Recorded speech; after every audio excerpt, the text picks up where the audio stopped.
Hello everyone, তো আজকে ব্লগটা আমি সকাল থেকে শুরু করলাম। আজকে আমাদের বাড়িতে কালী পুজো রয়েছে, তাই সব ধোয়াধুয়ি করে নিয়েছি।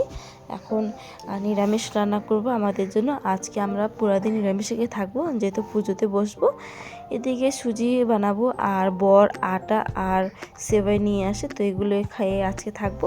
তো রাত্রে এখন চলে আসলাম, আমি একেবারেই শাড়ি টাড়ি পরে নিয়েছি, অনেকদিন পর শাড়ি পরলাম আজকে।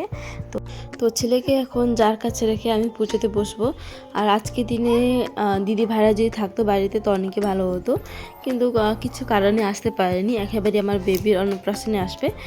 তো এখন পুজো সব তৈরি হয়ে গেছে, এখন আমি আমার বর পুজোতে বসবো। আর ঠাকুরকে প্রার্থনা করি, মাকে প্রার্থনা করি যেন সবাই শুভমঙ্গল সুস্থ থাকে, ভালো থাকে। আর আজকে ব্লগটা আমি এখানে রাখলাম, আশা করি আপনাদেরকে ভালো লাগছে। ভালো লাগলে অবশ্যই একটু লাইক করে দেবেন, চ্যানেলটিকে সাবস্ক্রাইব করে দেবেন, আর সঙ্গে থাকবেন। জয় মা কালী।